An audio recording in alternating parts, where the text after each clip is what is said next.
న్యాయాధిపతులు 16వ అధ్యాయము. తరువాత సంసోను గాజాకు వెళ్ళి వేశ్యనొకతెను చూచి ఆమె యొద్ద చేరెను. సంసోను అక్కడికి వచ్చెనని గాజా వారికి తెలిసినప్పుడు వారు మాటు పెట్టి రేపు తెల్లవారిన తరువాత అతని చంపుదుమనుకొని పట్టణపు ద్వారమునొద్ద ఆ రాత్రి అంతయు పొంచియుండిరి. సంసోను మధ్యరాత్రి వరకు పండుకొని మధ్యరాత్రి లేచి పట్టణపు తలుపులను వాటి 2 ద్వారబంధములను పట్టుకొని వాటి అడ్డకర్రతోటి వాటిని ఊడబెరికి తన భుజముల మీద పెట్టుకొని హెబ్రోనుకు ఎదురుగానున్న కొండ కొనకు వాటిని తీసుకొని పోయెను. పిమ్మట అతడు షోరేకు లోయలోనున్న దెలీలా అను స్త్రీని మోహింపగా ఫిలిష్తీయుల సర్దారులు ఆమె యొద్దకు వచ్చి ఆమెతో, నీవు అతన్ని లాలన చేసి అతని గొప్ప బలము దేనిలోనున్నదో మేమేలాగూ అతని గెలువవచ్చునో తెలుసుకొనుము. మేము అతని బంధించి అతని గర్వము అనుపుదుము. అప్పుడు మాలో ప్రతివాడును 1000 100 వెండి నాణెములను నీకిచ్చేదమని చెప్పిరి. కాబట్టి దెలీలా, నీ మహాబలము దేనిలోనున్నదో నిన్ను దేనిచేత కట్టి బాధింపవచ్చునో నాకు దయచేసి తెలుపుమని సంసోనుతో ననగా, సంసోను, 7 నిరవంజి చువ్వలతో నన్ను బంధించిన ఎడల నేను బలహీనుడనై సామాన్య మనుషులలో ఒకని వలె అవదునని ఆమెతో చెప్పెను. ఫిలిష్తీయుల సర్దారులు 7 నిరవంజి చువ్వలను ఆమె యొద్దకు తీసుకొని రాగా ఆమె వాటితో అతని బంధించెను. మాటున నుండి వారు ఆమెతో అంతఃపురములో దిగియుండిరి కనుక ఆమె, సంసోను, ఫిలిష్తీయులు నీ మీద పడుచున్నారని అతనితో అనగా అతడు అగ్ని తగిలిన నూలు రీతిగా ఆ తడపలను తెంపెను గనుక అతని బలము తెలియబడలేదు. అప్పుడు దెలీలా, ఇదిగో నీవు నన్ను ఎగతాళి చేసి నాతో అబద్ధమాడితివి. నిన్ను దేనిచేత బంధింపవచ్చునో దయచేసి నాకు తెలుపుమని సంసోనుతో చెప్పగా అతడు పేనిన తరువాత పనికి పెట్టని క్రొత్త తాళ్లతో నన్ను బాగుగా బంధించిన ఎడల నేను బలహీనుడనై సామాన్య మనుషులలో ఒకని వలె అవదునని ఆమెతో చెప్పెను. అంతటా దెలీలా పేనబడిన క్రొత్త తాళ్లను తీసుకొని వాటితో అతని బంధించి, సంసోను, ఫిలిష్తీయులు నీ మీద పడుచున్నారని అతనితో అనెను. అప్పుడు మాటున నుండివారు అంతఃపురములో నుండిరి. అతడు తన చేతుల మీద నుండి నూలు పోగును వలె ఆ తాళ్ళు తెంపెను. అప్పుడు దెలీలా, ఇది వరకు నీవు నన్ను ఎగతాళి చేసి నాతో అబద్ధములాడితివి. నిన్ను దేని వలన బంధింపవచ్చునో నాకు తెలుపుమని సంసోనుతో చెప్పగా అతడు, నీవు నా తల జడలు 7 అల్లిక అల్లిన ఎడల సరి అని ఆమెతో చెప్పెను. అంతటా ఆమె మేకుతో దాన్ని దిగగొట్టి, సంసోను, ఫిలిష్తీయులు నీ మీద పడుచున్నారని అతనితో చెప్పినప్పుడు అతడు నిద్ర మేలుకొని మగ్గపు మేకును నేతను ఊడదీసుకొని పోయెను. అప్పుడు ఆమె, నా యందు నీకిష్టము లేనప్పుడు నేను నిన్ను ప్రేమించుచున్నానని నీవెందుకు చెప్పుచున్నావు?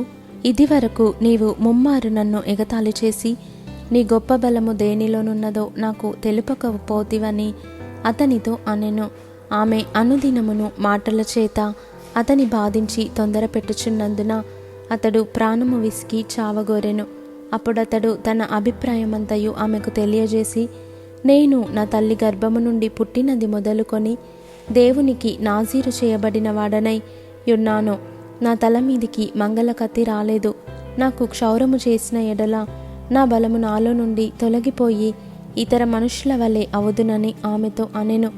అతడు తన అభిప్రాయమును తనకు తెలిపెనని దెలీలా ఎరిగి ఆమె వర్తమానము పంపి ఫిలిష్తీయుల సర్దారులను పిలిపించి, ఈసారికి రండి, ఇతడు తన అభిప్రాయమంతయు నాకు తెలిపెననెను. ఫిలిష్తీయుల సర్దారులు రూపాయలను చేత పట్టుకొని ఆమె యొద్దకు రాగా ఆమె తన తొడ మీద అతని నిద్రబుచ్చి ఒక మనుష్యుని పిలిపించి వాని చేత అతని తల మీది 7 జడలను క్షౌరము చేయించి అతని బాధించుటకు మొదలుపెట్టెను. అప్పుడు అతనిలో నుండి బలము తొలగిపోయెను. ఆమె, సంసోను, ఫిలిష్తీయులు నీ మీద పడుచున్నారనగా అతడు నిద్ర మేలుకొని ఎప్పటి అట్లు నేను బయలుదేరి విడజిమ్ము కొందునను కొనెను. అయితే యెహోవా తనను ఎడబాసెనని అతనికి తెలియలేదు. అప్పుడు ఫిలిష్తీయులు అతని పట్టుకొని అతని కన్నులను ఊడదీసి గాజాకు అతని తీసుకొని వచ్చి ఇత్తడి సంకెళ్ల చేత అతని బంధించిరి. అతడు బందీగృహములో తిరగలి విసరువాడాయెను. అయితే అతడు క్షౌరము చేయబడిన తరువాత అతని తల వెంట్రుకలు తిరిగి మొలుచుటకు మొదలుపెట్టెను. ఫిలిష్తీయుల సర్దారులు మన దేవత మన శత్రువైన సంసోనును మన చేతికి అప్పగించి ఉన్నదని చెప్పుకొని తమ దేవత అయిన దాగోనుకు మహాబలి అర్పించుటకును పండుగ ఆచరించుటకును కూడుకొనిరి. జనులు సంసోనును చూచినప్పుడు మన దేశమును పాడు చేసిన వాడును మనలో అనేకులను చంపినవాడునైనా మన శత్రువుని మన దేవత మన చేతికి అప్పగించి ఉన్నదని చెప్పుకొనుచు తమ దేవతను స్తుతించిరి. వారి హృదయములు సంతోషముతో నిండియుండగా వారు మనము పరిహాసము చేయుటకు సంసోనును పిలిపించుదము రండని సంసోనును బందీగృహము నుండి పిలువనంపిరి. వారు అతని చూచి గుడి స్తంభముల మధ్యను అతన్ని నిలువబెట్టి పరిహాసము చేయగా సంసోను తన చేతిని పట్టుకొనిన బంటుతో ఇట్లనెను, ఈ గుడికి ఆధారముగానున్న స్తంభములను నన్ను తడవనిచ్చి విడువుము, నేను వాటి మీద ఆనుకొందును. ఆ గుడి స్త్రీ పురుషులతో నిండియుండెను. ఫిలిష్తీయుల సర్దారులందరూ అక్కడ నుండిరి. వారు సంసోనును ఎగతాళి చేయగా గుడి కప్పు మీద స్త్రీ పురుషులు రమారమి 3,000 మంది చూచుచుండిరి. అప్పుడు సంసోను, యెహోవా ప్రభువా, దయచేసి నన్ను జ్ఞాపకము చేసుకొనుము. దేవా, దయచేసి ఈసారి మాత్రమే నన్ను బలపరచుము.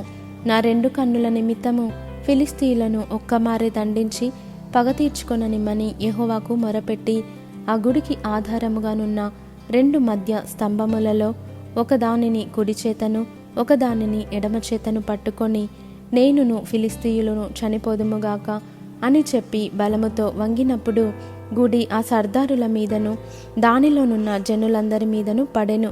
మరణకాలమున అతడు చంపిన వారి శవముల లెక్క జీవితకాలమందు అతడు చంపిన వారి లెక్క కంటే ఎక్కువాయెను. అప్పుడు అతని స్వదేశ జనులను అతని తండ్రి ఇంటి వారందరూ కూడి అతనిని మోసుకొని వచ్చి జొర్యాకును ఎష్తాయోలుకును మధ్యనున్న అతని తండ్రి అయిన మానోహ సమాధిలో అతని పాతిపెట్టిరి. అతడు 20 సంవత్సరములు ఇశ్రాయేలీయులకు అధిపతిగా ఉండెను.